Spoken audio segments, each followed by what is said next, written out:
함께 읽을 하나님의 말씀은 누가복음 1장 26절부터 28절 말씀입니다.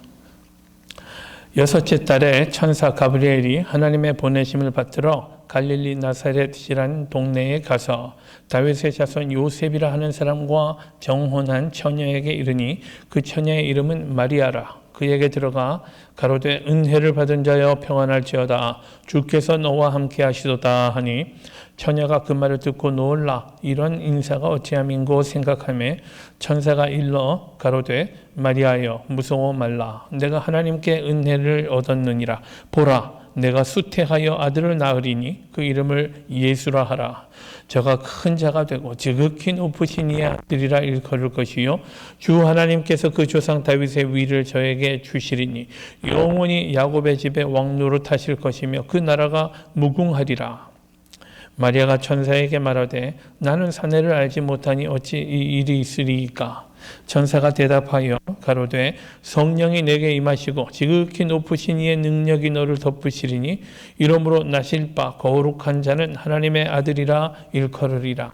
보라 내 친족 엘리사벳도 늙어서 아들을 배웠느니라. 본래 수태하지 못한다 하더니가 이미 6달이 되었나니 대저 하나님의 모든 말씀은 능치 못하심이 없느니라. 마리아가 가로되 주의 계집종이오니 말씀대로 내게 이루어지이다 하며 천사가 떠나. 아멘. 제가 마지막 절 한 번 더 읽습니다. 마리아가 가로되 주의 계집종이오니 말씀대로 내게 이루어지이다 라는 이 고백이 얼마나 귀한지 모르겠습니다. 지금 대림절 셋째 주일을 맞이하고 있습니다. 예수님께서 오신 그날을 기다리는 그런 절기입니다. 하나님께서 예수 그리스도를 아기의 몸으로 이 땅에 보내시고자 하셨을 때에 하나님께서 이렇게 표현하는 것이 적당한지 모르겠습니다만은 하나님께도 고민이 있으셨으리라 생각을 합니다. 도대체 누구에게 아기 예수를 맡길 것이냐 말이죠. 아기 예수가 도대체 누구의 품에서 보호받고 양육되고 그리고 또 교육받고 그렇게 성장하게 해야 할 것인가에 대해서 하나님의 고민이 있으셨지 않겠나 그렇게 생각을 합니다. 오늘 말씀을 통해서요. 하나님이 사람들을 선택하실 때에 어떤 기준을 통해서 선택하시는가의 이런 원리를 우리가 배울 수 있으면 좋겠습니다. 세상에 얼마나 많은 사람들이 있습니까? 또 그 많은 사람들 가운데 저마다 자격을 갖추고 대단한 사람들이 많이 있었겠습니다만은 그러나 하나님이 선택하신 사람은 뜻밖의 마리아였습니다. 그 이유가 뭐였겠습니까? 예수님은 하나님의 아들이십니다. 임마누엘 하나님이요. 과거 구약 시대에는요 하나님을 사람들이 눈으로 바라보지 못했습니다. 인간의 관념 속에 존재하시는 하나님이요. 물론 하나님이 일으키시는 기적들은 눈으로 보았지만 눈으로 볼 수 없는 하나님에 대해서 사람들이 뚜렷한 아이디어를 가지지 못했기 때문에 때로는 우상도 만들고 때로는 이상한 것들 앞에 하나님이라고 절하고 하는 그런 일들도 어리석은 일들도 했었단 말입니다. 그런데 예수님은요 임마누엘의 의미는 뭐냐면 우리와 함께 하시는 하나님. 그러니 과거 눈으로 볼 수 없었던 하나님이 이제 육신으로 우리 가운데 계시는 것을 바라보게 된 바로 그 하나님이십니다. 그 하나님이 이 땅에 오셔서 우리와 함께 하시면서 그분이 있습니다. 이사야서 2장 4절 말씀 보면요. 예수께서 이루실 일들 가운데 여러분 예수님을 그 Prince of Peace라고 하잖아요. 평강의 왕이라고요. 그가 이루실 평화에 대해서 이사야 선지자는 이렇게 예언합니다. 그가 이사야서 2장 4절 말씀입니다. 그가 열방 사이에 판단하시며 많은 백성을 판결하시리니 우선 그분이 하실 일은 심판하시는 거예요. 선한 일은 선한 일대로 악한 일들은 악한 일대로 심판하실 것입니다. 그 다음에 그분이 하실 일은요. 무리가 그 칼을 쳐서 보습을 만들고 그 창을 쳐서 낫을 만들 것이며 전쟁이 없어집니다. 왜냐하면 예수께서 평화를 이루시기 때문에요. 궁극적인 평화요. 그래서 전쟁이 소용이 없어져, 전쟁의 필요가 없어지고 전쟁을 위해서 만들었던 무기들이 필요가 없어집니다. 이 나라와 저 나라가 다시는 칼을 들고 서로 치지 아니하며 다시는 이 전쟁을 연습치 아니하리라. 예수께서 오셔서 만들 그 평화의 나라를 우리 한번 꿈꿔보십시다. 예수님께서 오셔서 하실 일은 이런 일이란 말입니다. 또 사람들 사이뿐만 아니라 사나운 짐승들도 어린 양과 함께 뛰노는 그런 세상이 만들어질 것입니다. 그곳에서는 미움도 없고요, 증오도 없고요, 또 질투도 없고 시기도 없습니다. 헐뜯음도 없고요. 그런 곳을 우리 주님께서 만들어 가실 것입니다. 이런 평화와 화해를 가져오실 하나님께서 아기로 이 땅에 태어나실 터인데, 이 아기를 하나님께서는 도대체 누구에게 맡기기로 결정하셨는가 하면 마리아라는 여인이었다는 말입니다. 마리아요. 그는 예루살렘에서 성장해서 또 좋은 교육을 받고 좋은 가정에서 그렇게 성장한 교수가 아니었습니다. 이름 없는 땅에서 별로 남들이 알아주지 않는 그런 대단히 평범한 배경 속에 있었던 여성이었단 말입니다. 하나님이 이 여성을 선택하신 이유가 무엇이었겠습니까? 누가복음 1장 5절을 보면 이런 말씀으로 시작이 됩니다. 1장 5절이요. 유대왕 헤롯 때에 그랬습니다. 지금 이 시대적인 배경이 헤롯 대왕 때였다라고 말합니다. 예수님이 태어나셨을 때에 유대 땅은 헤롯이라는 사람이 다스리고 있었습니다. 이 사람은 막강한 권력을 가지고 있었던 사람입니다. 물론 여러분 우리 분봉왕 헤롯이라는 이런 그 이름들을 이런 타이틀들을 사용합니다만은 그 의미는 뭐냐면 비록 유대 땅의 왕이었지만 그러나 로마 황제의 인준을 받아야 하는 사람이었다라는 그런 의미입니다. 그런데 실제로 로마 황제는요, 인준을 하고 난 다음에는 그가 유대 땅에서 오는 이런 그 세금만 제대로 받으면 됐기 때문에 별 간섭하지 않았습니다. 그러니까 유대 땅의 절대 권력은 헤롯에게 소유되어 있는 권력이었습니다. 적어도 유대 땅에서는 헤롯이 최고의 권력자였다라는 말입니다. 그것은 누구 남 부러워할 것 없고요. 또 남에게 아쉬운 소리 할 것 없는 사람이었다라는 말입니다. 최고의 권력자. 우리 혹시 여러분들 이런 생각해 보셨는지 모르겠는데 유대인의 왕으로 예수님이 오실 거면 차라리 헤롯의 가문에서 태어나셨으면 얼마나 좋았을까. 그랬다면 그냥 내가 왕이 되겠다라고 하실 것도 없고 그냥 자연스럽게 때가 되면 왕이 돼버리잖아요. 그러면 자연스럽게 유대인의 왕을 만들어 가실 수 있지 않겠습니까? 그러니 헤롯에게 태어나셨으면 얼마나 좋았겠는가, 아주 편리했을 것이다 라는 이런 생각이 얼핏 들 때가 있습니다. 말씀드렸듯이 헤롯은 최고의 권력자였고요. 최고의 권력자였다는 사실은 또 한편으로는 최고의 부자였다는 말도 됩니다.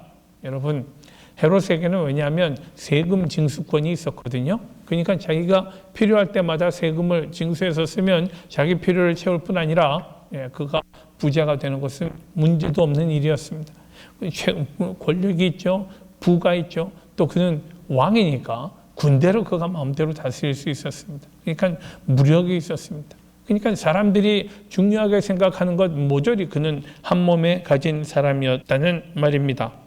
뭐 하나 부족할 것 없는 사람이라고요? 예수께서 이런 사람에게 태어났더라면 얼마나 자연스럽게 그 나라를 접수할 수 있었겠습니까? 예수님께서 접수하셔가지고 차라리 이것을 하나님의 나라로 만들면 되지 않습니까? 가난한 자들이 부유하게 되고 굶주린 자들이 먹을 것을 얻고 죄인들이 하나님과 화해하고 하나님의 영광을 사람들이 누리는 그런 곳으로 예수님이 만들어 버리셨으면 되잖아요. 왕이 돼가지고. 이렇게 세상에서 권력을 쥐고 세상을 마음대로 흔들어내는 그런 사람들로부터 예수님의 삶이 시작되었으면 그 참 괜찮은 방법이었을 것 같은데 하나님은 그렇게 하지 않으셨습니다. 이건 하나님의 방법이 아니었습니다. 최고 권력자가 하나님 앞에 선택되지 못하였다라는 말입니다. 땅 위의 권력자들로부터 예수님의 사역이 시작되지 않습니다.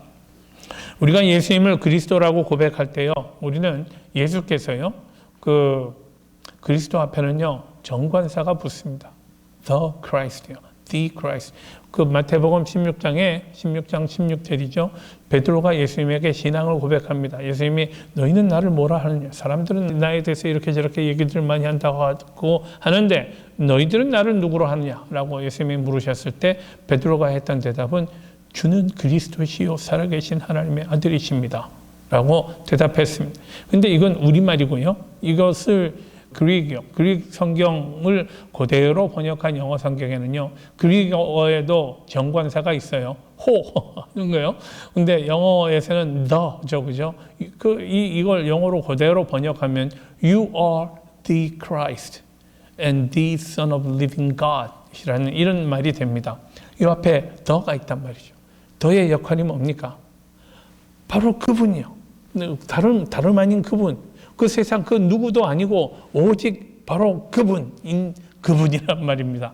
예수님이 바로 그분이라고요. 그리스도시라고요. 우린 그렇게 고백합니다. 더 크라이스트 안에는 이런 의미가 있습니다. 세상의 진정한 평화로 세상을 다스리고 또 세상을 통치할 진정한 왕은 단 한 사람뿐이란 말입니다. 더 크라이스트. 그분이요. 이 세상의 주인도 단 한 사람입니다. 그리고 그 사람은 헤롯이 아닙니다. 우리 주님이지요. 맨하탄에요. 또 Metropolitan Museum of Art라는 그런 그 유명한 박물관이 있습니다. 이것이 전에는, 지금은 어떤지 모르겠어요. 근데 전에는 이 성탄절 때가 되면요, 그 앞에다가 네이티비티를 항상 만들어 놨었어요. 예수님의 탄생 장면 있잖아요. 여기 구유에 예수님, 아기 예수가 놓여 있고, 이제 마리아와 요셉이 있고, 주변의 목자들과 또 뭐 이 동방 박사들, 뭐 이런 사람들이 쭉, 모든 사람들이 쫙 그 아주 실감 있게 자기 얼굴들 표정을 생생하게 만들어 놓고 해놓은 그런 네이티비티 장면이 있습니다. 그런데 이 장면에서요, 사람들이 놓치기 쉬운 한 가지 대단히 중요한 의미 있는 특징이 있습니다. 그건 뭐냐면, 흔히 우리는 예수님 탄생 장면을 마구간을 배경으로 합니다. 마구간이 있고 그 안에 구유가 놓여 있는 것으로 묘사를 합니다. 그런데 그 메트로폴리탄 뮤지엄 오브 아트, 거기서 만들어 놓은 네이티비티는 그 배경이요, 로마 시대의 그 신전들이잖아요. 로마 시대의 그런 건물들이 폐허가 되고 무너진 그런 배경으로, 그런 배경 안에 구유가 놓여 있는 것을 표현을 합니다. 그러니까 이 주변에는 기둥들만 서 있는 거예요. 건물의 폐허들을 배경으로 하고요. 이게 무슨 의미라고 생각하세요? 저는 이 작가의 통찰력이 대단하다고 생각합니다. 하나님의 나라 있잖아요. 예수님의 시대, 하나님의 나라는 옛 세계, 구시대의 멸망을 의미한단 말입니다. 인간들이 만들어 놓고 추구하던 그런 시대가 멸망한 이후에야 만들어지는 하나님의 나라예요. 우리 지난주에도 계속 설교를 통해서 말씀드렸습니다마는 골짜기가 도두어지고 산이 낮아지고요. 또 험한 길이 평평해진 다음에야 하나님의 영광을 우리가 보게 될 것이라 라고 우리 그 말씀을 들었던 기억이 있습니다. 여러분, 이 예수 그리스도의 시대는요, 그 시대가 계속 것 아니고 그 시대와는 완전히 단절된 새로운 시대가 열리는 것을 저는 그 작가가 표현했다고 생각합니다. 그리고 헤롯을 포함한 이 땅의 권력자들은 그 사실을 잘 알고 있었습니다. 하나님이 이 땅에 오시면 자기들의 권력이 곧 끝이 나고 만다는 사실을 그들은 알고 있었습니다. 그래서 헤롯이 했던 일은요, 어떻게든 예수님이 태어나지 못하게 하는 것이었습니다. 태어났으면 없애겠다는 거죠. 그래서 그 시기 태어난 남자 아이들을 모조리 죽여 없애도록 명령하기도 했습니다. 이 세상에 권력을 쥐고 있는 자들에게는 진정한 왕, 또 하나님의 진정한 통치를 이룰 예수 그리스도가 들어갈 자리가 없었다는 말입니다. 그래서 헤롯은 안 됐습니다. 그 다음에 우리 누가복음 1장 5절을 계속 보면요, 유대왕 헤롯 때에 아비야 반열에 제사장 하나가 있으니 이름은 사가랴요 그 아내는 아론의 자손이니 이름은 엘리사벳이라 라는 말씀 우리 계속 봅니다. 여기에 나타나는 사가랴라는 인물이 있습니다. 사가랴는 제사장이요, 상당히 유명하고 존경받는 제사장이었습니다. 자, 그러면 이 사람 이름을 보면서 우리에게 문득 떠오르는 생각은요, 그래, 그렇다면 예수님이 이 제사장 가문에서 태어나셨으면 어떻겠나? 라는 질문입니다. 제사장은 밤낮 하나님의 일을 생각하는 사람 아닙니까? 그러니 얼마나 경건한 사람입니까? 또 하나님도 그 제사장을 매우 기뻐하셨을 것입니다. 거룩한 삶을 사는 사람이니까. 그러니까 사람들이 존경하기도 합니다. 그래서 이런 가정에서 태어난 분이라면 또 예수님이 이런 가정에서 태어나서 하나님의 일을 말씀하시고 성경 말씀을 가르치신다면 많은 사람들이 그 권위 앞에 머리 숙이게 될 것이고 많은 사람들이 그냥 예수님을 존경하게 될 것이었습니다. 그러니 예수께서 제사장의 신분이었으면 보다 더 많은 사람들이 그를 따르게 할 수 있지 않았겠나 하는 생각도 듭니다.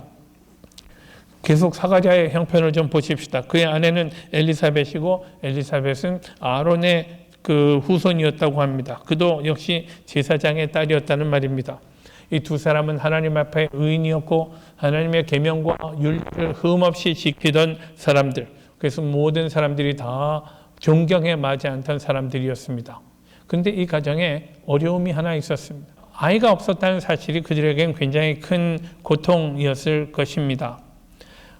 그러던 어느 날 사가랴가 성전에서 분향하던 시간에 천사가 나타났습니다. 누가복음 1장 13절 말씀이요.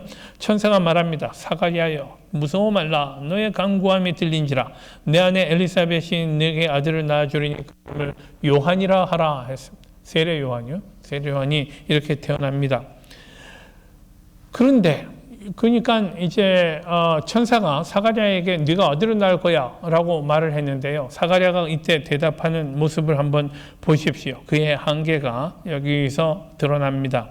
사가랴는 제사장으로 경건한 삶을 살아온 사람이고 흠없는 사람이었습니다. 항상 하나님의 일을 자기의 일보다 먼저 생각하던 괜찮은 사람이었습니다. 근데 막상 하나님의 임재가 나타났을 때 그가 보였던 반응이요. 좀 아쉽다 생각이 됩니다. 그가 했던 말을 보십시오. 18절 말씀인데 사가랴가 천사에게 말합니다. 내가 이것을 어떻게 알리요? 내가 늙고 아내도 나이 많으니이다 라고 대답합니다. 천사가 나타나서 그래 내가 이제 아들을 낳을 거야 라고 말을 하는데 이 사람이 그것도 난 잘 모르겠어요.